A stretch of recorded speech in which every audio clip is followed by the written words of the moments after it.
Hello students, आज हम लोग इंग्लिश की पहली क्लास लेंगे जिसमें हैज़ और हैव पास के लिए हमें उसका यूज़ कैसे करना है वो आज हम पढ़ेंगे। तो हैज़ और हैव का यूज़ तो वैसे प्रेजेंट परफेक्ट में करते हैं, लेकिन ट्रांसलेशन के रूप में अगर हम पास के परिप्रेक्ष्य में देखें तो वहाँ हम हैज़ और हैव का यूज़ करते हैं। तो यहाँ कुछ रूल लिखा हुआ है, इस रूल को सबसे पहले आप नोट डाउन कर लें।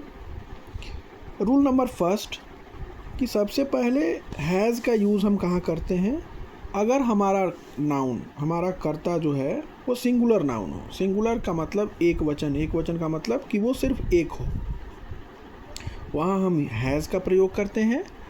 और हैव का प्रयोग हम बहुवचन कर्ता के साथ, यानी जैसे ही हमारा जो नाउन है वो एक से ज़्यादा होगा तो वहाँ हम हैव का प्रयोग करेंगे। तो हैज़ और हैव का प्रयोग आपने समझ लिया, यानी एक वचनकर्ता के साथ, सिंगुलर नाउन के साथ हैज़ और प्लूरल नाउन के साथ हैव।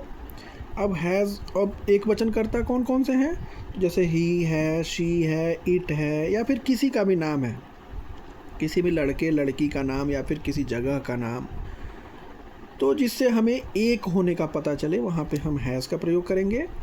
और जहाँ पे हमें एक से ज़्यादा होने का पता चले, जैसे आई, यू, वी, दे, ऐसे नाउन के साथ हम हैव का प्रयोग करेंगे। अब ये क्या क्या होते हैं तो कन्फ्यूजन में जाने की ज़रूरत नहीं है। यहाँ मेरे के लिए आई का प्रयोग करिए, तुम्हारे के लिए यू का प्रयोग करिए, उसके के लिए ही या शी का प्रयोग करिए, हमारे के लिए वी का प्रयोग करिए, उनके के लिए दे का प्रयोग करिए। तो यहाँ कुछ एग्जाम्पल दिए गए हैं जिसको हम बनाएंगे। तो सबसे पहले हमें एक ट्रांसलेशन का 4 ट्रांसलेशन बनाना सीखना होगा। एक अफर्मेटिव होगा तो सिंपल होगा, फिर एक नेगेटिव होगा जिसमें नहीं होगा, फिर एक इंट्रोगेटिव होगा जिसमें क्या से शुरू होगा, और फिर एक इंट्रोगेटिव नेगेटिव होगा जिसमें क्या और नहीं दोनों आएंगे। तो चलिए शुरू करते हैं। तो क्वेश्चन नंबर फर्स्ट जो है वो कह रहा है कि मेरे पास एक गाय है। जैसा कि मैंने लिखा है कि मेरे के लिए आई का प्रयोग करेंगे, तो मेरे के नीचे आई लिख दीजिए। अब देखना है कि आई एक वचन है कि बहुवचन, तो मैंने लिखा हुआ है कि आई हमेशा बहुवचन होता है, उसके लिए हैव का प्रयोग कर दीजिए।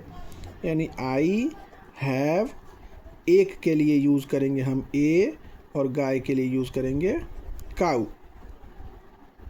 यानी अगर हम इसे फॉर्मूला में अगर लिखेंगे तो यहाँ होगा, हमारा सब्जेक्ट होगा, हैज़ होगा, हैव होगा,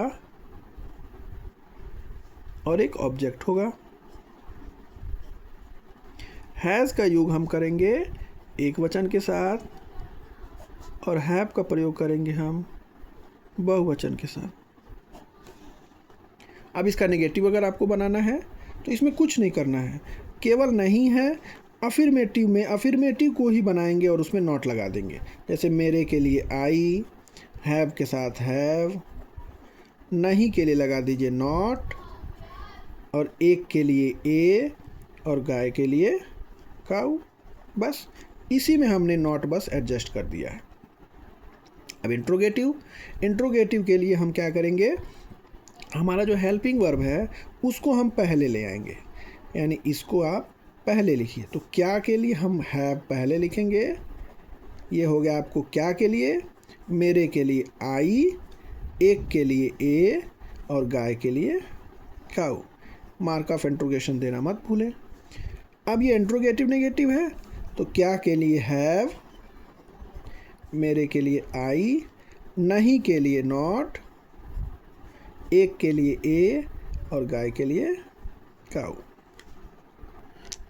अब अगर आपको वो एग्जाम्पल नहीं समझ में आ रहा है तो कोई बात नहीं, हम एक और एग्जाम्पल लेंगे। तो इस एग्जाम्पल के थ्रू हम समझेंगे। उसके पास 2 घर हैं। अब मैंने आपको फॉर्मूला लिखा है कि उसके के लिए या तो ही होगा या तो शी होगा, तो हम ही लिखते हैं। पास के लिए हम क्या करेंगे, तो ही के साथ एक वचन है, तो एक वचन के साथ हम हमेशा क्या प्रयोग करते हैं, हैज़। 2 के लिए हम करेंगे टू, और घर के लिए हाउसेस। इसका नेगेटिव बनाना है तो उसके लिए ही, और वो एक वचन है तो हैज़ और नहीं के लिए हम प्रयोग करेंगे नॉट, दो के लिए यूज़ करेंगे टू, घर के लिए हाउसेस। इंट्रोगेटिव के लिए ये जो हेल्पिंग वर्ब है वो आगे ले आएंगे, यानी क्या के लिए हम यूज़ करेंगे हैज़, उसके के लिए प्रयोग करेंगे ही, और दो के लिए यूज़ करेंगे टू, घर के लिए हाउसेस। इंट्रोगेटिव नेगेटिव के लिए क्या के लिए हैज़, फिर उसके के लिए ही, नेगेटिव के लिए नॉट, दो के लिए टू, घर के लिए हाउसेस। एक आखिरी एग्जाम्पल, राम के पास एक घर है, तो राम के लिए राम, और हमने कहा था यदि कोई नाम होगा तो उसके साथ वो चूँकि एक वचन है तो एक वचन के साथ हम हैज़ का प्रयोग करेंगे। तो राम एक नाम है, राम के लिए राम, पास के लिए हैज़, एक के लिए ए, घर के लिए हाउस। इसका नेगेटिव बनाएंगे, ठीक इसी तरीके से हैज़ के बाद नॉट यूज़ कर देंगे, यानी राम है वो एक वचन है तो हैज़, नेगेटिव के लिए नॉट, एक के लिए ए, घर के लिए हाउस। यहाँ पे राम के लिए क्या के लिए हेल्पिंग वर्ब आगे ले आएंगे, यानी हैज़ राम ए हाउस। और फिर इंट्रोगेटिव नेगेटिव के लिए has Ram not a house.